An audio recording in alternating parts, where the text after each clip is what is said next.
నమస్తే, welcome to our channel. నేను సిరి. మనం ఏపీలో చూసుకున్నట్టయితే ఫైళ్ళ దగ్ధం స్టార్ట్ అయింది. మనం చూసాము. ఆ చూసిన తర్వాత మదనపల్లిలో అయితే ఎవరైతే పెద్దిరెడ్డి బాధితులు ఉన్నారో, అంటే భూ కబ్జాలకి పాల్పడిన ఎవరైతే ఆ యజమానులు ఉంటారో వాళ్ళందరూ అయితే బయటికి వచ్చేసారు. పెద్దిరెడ్డి బాధితులుగా వాళ్ళైతే వాళ్ళ ఏదైతే బాధ ఉందో వాళ్ళు వెళ్ళగక్కుతున్నారు.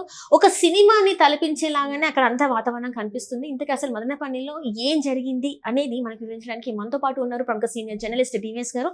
నమస్కారం సార్. నమస్తే సార్, ఇప్పుడు చూస్తున్నట్టయితే పెద్దిరెడ్డి గారి ఫైల్ దగ్ధమే కాకుండా ఇప్పుడు ఎవరైతే వాళ్ళ దగ్గర నుంచి భూమి లాక్కున్నారో, భూ కబ్జాలకు పాల్పడ్డాలో ఆ భూములకి సంబంధించిన యజమానులు బయటికి వచ్చి పెద్దిరెడ్డి బాధితులుగా ఉండి ఇప్పుడు ఒక సినిమా, అంటే మనం సినిమాలలోనే చూస్తాం అంతమంది బయటకు వచ్చి ఒకరి మీద ఇట్లా అక్రమాలు చేశారని చెప్పి మాట్లాడడం అనేది.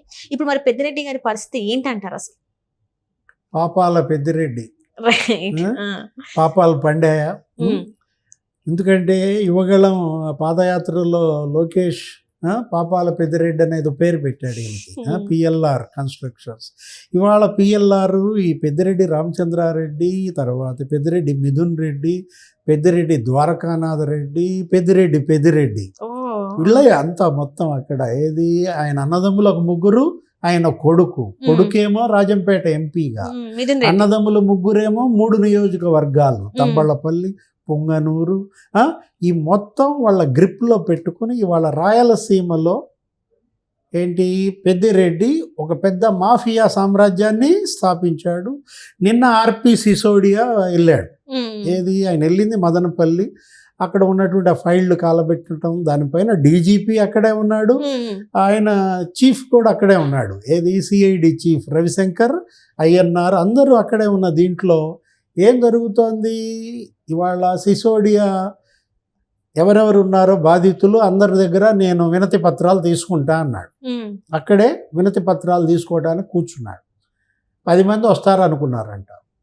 10 మంది వస్తారనుకుంటే వందలు వేల మంది వచ్చి నా భూమి ఆడెత్తుపోయాడు, నా భూమి ఈడెత్తుపోయాడు, ఒక ఆమెమో మెడలో తాళి కూడా తెంపేశారు అని చెప్పి ఆ శోభారాణి, ఒక ఇన్స్పెక్టర్ తిరుపతి ఆయన ఏంటి నాది 5 ఎకరాలు పెద్దిరెడ్డి తమ్ముడు లాక్కున్నాడు వేణుగోపాల్ రెడ్డి, మా తమ్ముడిది కూడా ఇంకో 4 ఎకరాలు లాక్కున్నారని రిటైర్డ్ ఇన్స్పెక్టరే ఇచ్చిన వాంగ్మూలం ఎవరికి? సిసోడియాకి. ఒక్కసారిగా ఆర్పి సిసోడియా కంగు తిన్నాడు. అంటే సార్, అంటే ఇట్లాంటి వ్యవస్థ, అంటే పోలీస్ అధికారి ఇట్లాంటివి గురయ్యారంటే మరి సామాన్యుల పరిస్థితి ఏంది అక్కడ అసలు? ఇంకా వాళ్ళు ఎవరికి చెప్పుకోలేని పరిస్థితి. అధికారులకు చెప్తామన్నా అధికారులు వాళ్ళే ఉన్నారు కదా, ఇంకెవరికి చెప్పుకుంటారు వాళ్ళ బాధ? పుట్ట బగిలింది. ఇప్పుడు ఏంటి? పుట్ట బగిలింది.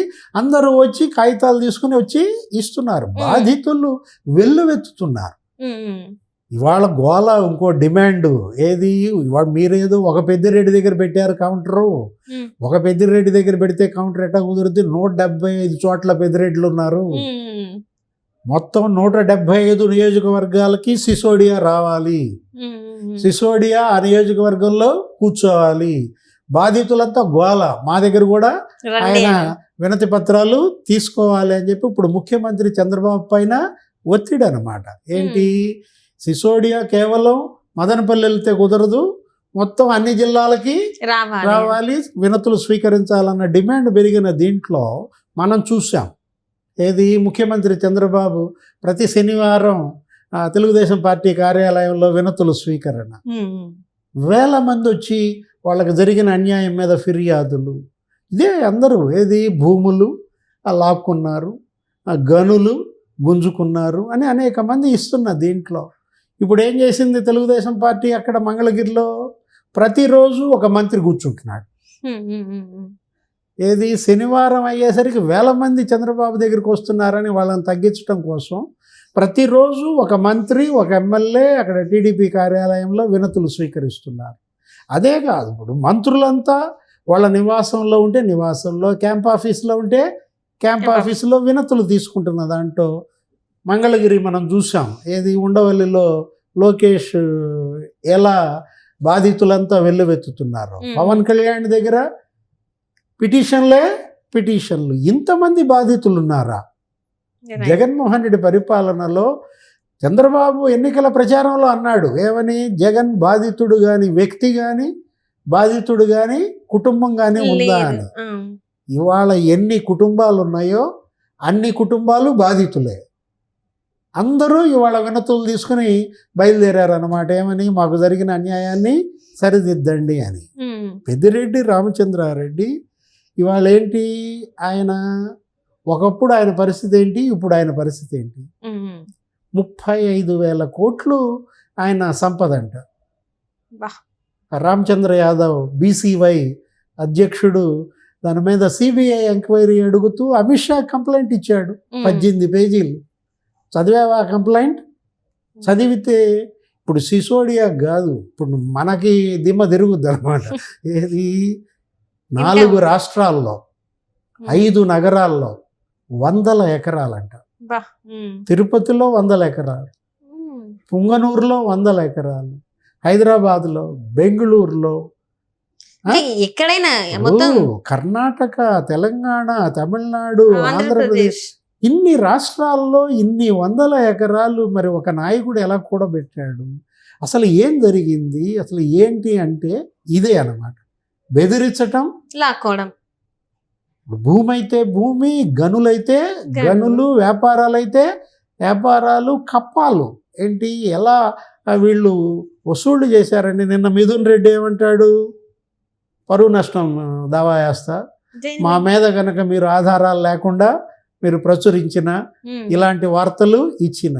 ఉమ్. ఎవరి మీద వేస్తాడు మిథున్ రెడ్డి పరువు నష్టం? ఉమ్. సిసోడియా మీద ఇవ్వను.